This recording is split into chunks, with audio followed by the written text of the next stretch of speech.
नमस्कार। आज हम लोग बात करते हैं क्लास 8 लेसन 2 है। लेसन 2 का नाम है शारीरिक विकास एवं वृद्धि। दूसरा लेसन। अब इस पे हम थोड़ा सा चर्चा करते हैं। पहले विकास, शारीरिक विकास। जो बाल्यकाल यानी जो बाल्यावस्था होती है 6 से 12 वर्ष, वो सबसे मानव जीवन की सबसे महत्वपूर्ण अवस्था होती है। इस अवस्था में बच्चे का लालन पालन, पोषण, खान पान यानी इसका शिक्षा पर विशेष ध्यान देना चाहिए, जिससे उसका विकास और वृद्धि ठीक ढंग से हो। जब उसका विकास और वृद्धि ठीक ढंग से होगा और सभी परिवार, विद्यालय, समुदाय, समाज अगर इस अवस्था पर विशेष ध्यान देता है तो उस व्यक्ति का सर्वांगीण विकास होता है, वृद्धि विकास अच्छी ढंग से होता है और वो देश का एक अच्छा नागरिक बन सकता है। अब विकास क्या है? विकास एक सतत डेवलपमेंट, विकास एक सतत चलने वाली प्रक्रिया है। यानी जब से बच्चा जन्म यानी भ्रूण से लेकर और कब तक, जब तक व्यक्ति जिंदा रहता है तब तक ये निरंतर चलने वाली प्रक्रिया यानी सतत चलती रहती है। अब सतत चलने के साथ साथ क्या होता है, जैसे जैसे विकास की अगर बात करें तो जैसे जैसे बालक की हड्डियों में वृद्धि होती है, बढ़ती है, तो वैसे वैसे उसकी हड्डियां क्या होती है, बढ़ने के साथ साथ कठोर और मजबूत होती हैं। कठोर और मजबूत होती है अर्थात उसके कहने का मतलब है उसके सहने की क्षमता, भार उठाने की क्षमता भी बढ़ती है। तो यही इसी को हम लोग कहते हैं विकास। अब विकास के द्वारा मानव में गुणात्मक परिवर्तन होते हैं। शारीरिक परिवर्तन वृद्धि से होता है, विकास के द्वारा गुणात्मक परिवर्तन होता है। अब विद्वानों ने अपने अपने अलग अलग परिभाषाएं दी। जैसे ड्रीवर ने कहा,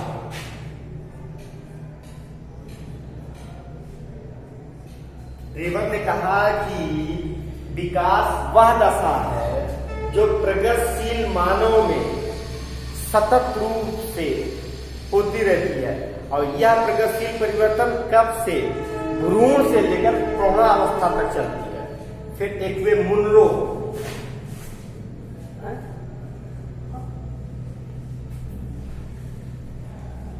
मुनरो ने क्या कहा कि विकास वह दशा है जो किसी जीव में युवा अवस्था से लेकर प्रौढ़ावस्था तक चलती है।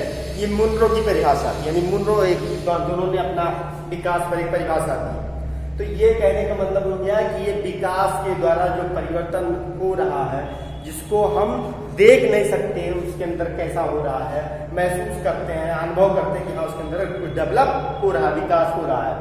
ये अदृश्य दिखाई नहीं देता, उसको मापा भी नहीं जाता। अभी वो बाद में हम लोग देखेंगे कि दोनों में अंतर क्या होता है, विकास और वृद्धि में। तो ये हो गया विकास। अब फिर हम अगली बात करते हैं। जैसे आपने देखा होगा इसको प्रभावित करने वाले कारक कौन कौन से हैं, विकास को प्रभावित करने वाले कारक। विकास को प्रभावित करने वाले कारक, अनेक कारक हैं। इसको प्रभावित करने के लिए, विकास को डेवलप को प्रभावित करने के लिए अनेक कारक हैं। जैसे वृद्धि नंबर 1। वृद्धि का मतलब हो गया जैसे कोई बच्चा तीव्र बुद्धि का होगा तो उसका विकास तेजी से होगा, और वही मंद बुद्धि का अगर बच्चा होगा तो उसका विकास धीमे होगा, स्लो होगा। दूसरा है पोषण।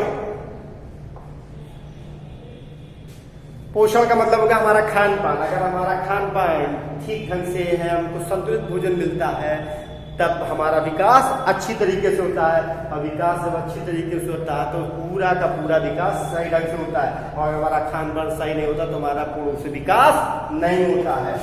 तीसरा है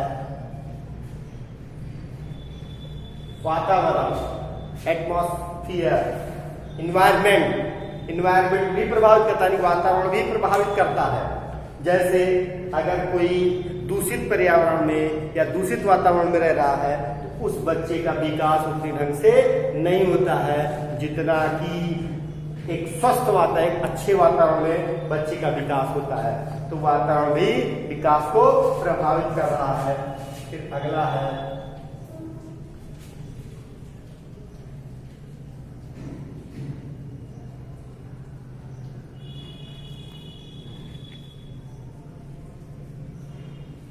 शिक्षा भी प्रभावित करती है, क्योंकि आपने देखा होगा शिक्षा का उद्देश्य ही होता है व्यक्ति का सर्वांगीण विकास करना, शारीरिक मानसिक सब लगभग। तो अगर हम शिक्षित नहीं होंगे, ढंग से जानकार नहीं होंगे, तब भी हम अपने विकास को अच्छी ढंग से विकसित नहीं कर सकते, अपने को उतना डेवलप नहीं कर सकते हैं। तो इसलिए शिक्षा भी विकास को प्रभावित करती है। तो ये तमाम ऐसे कारण थे जो विकास को प्रभावित कर रहे हैं। अब अगला इसी का टॉपिक होगा वृद्धि। मिटाने की अभी हम लोग बात करेंगे वृद्धि।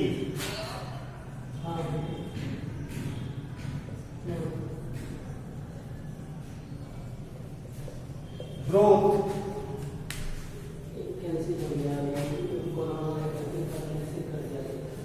अब इस पे चर्चा करेंगे थोड़ा सा। तो था विकास। अब वृद्धि का मतलब क्या हो गया? वृद्धि के द्वारा जो परिवर्तन होता है वो मनुष्य में शारीरिक परिवर्तन होता है और उसकी एक सीमा होती है। इसकी सीमा का मतलब ये हो गया कि कुछ समय होने के बाद ये रुक जाती है वृद्धि, किंतु विकास निरंतर चलता रहता है। तो वृद्धि थोड़ी देर के बाद यानी कुछ समय के बाद उसकी एक सीमा होती है, वहां पर जाने के बाद वो रुक जाती है, स्टॉप हो जाती है। और ये शारीरिक परिवर्तन इसमें दिखता है वृद्धि में, जैसे उसकी मांसपेशियां, हड्डियां कुछ समय तक, जैसे बच्चा जन्म लेता है तो धीरे धीरे बढ़ता है, किंतु एक एज ऐसी आती है उसके बाद उसकी हड्डियां और मांसपेशियां नहीं बढ़ती हैं, अर्थात वो रुक जाती है। यानी कहने का हमारा यही तात्पर्य था कि वृद्धि कुछ समय के बाद, एक निश्चित सीमा के बाद जाकर रुक जाती है। और जब रुकती है, जो मांसपेशियों, हड्डियों में जो वृद्धि हो रही है, जो परिवर्तन हो रहे हैं, उसी को हम लोग वृद्धि कहते हैं। अब वृद्धि निश्चित सीमा में होती है, तो इसमें अब दोनों में हम अंतर देखेंगे। अंतर क्या होता है?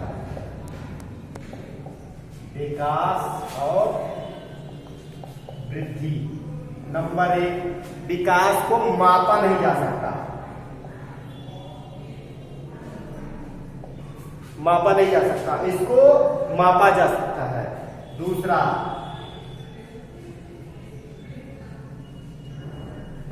देखा नहीं जा सकता, किंतु इसको हम देखते हैं कि हाँ लंबाई उसकी बढ़ रही है। किसी पौधे को हमने लगाया तो देख रहे हैं कि हाँ वो बढ़ रहा है कुछ सालों के बाद, तो हम कहेंगे मतलब देख रहे हैं इसको देख नहीं रहे हैं। इसमें क्या होता है? इसमें शारीरिक परिवर्तन नहीं होता, इसमें गुणात्मक परिवर्तन होता है, और इसमें गुणात्मक परिवर्तन नहीं होता है, शारीरिक परिवर्तन होता है। चौथा, ये क्या होता है? ये अनुवांशिक होता है, ये अनुवांशिक नहीं होता है। वृद्धि में क्या होता है?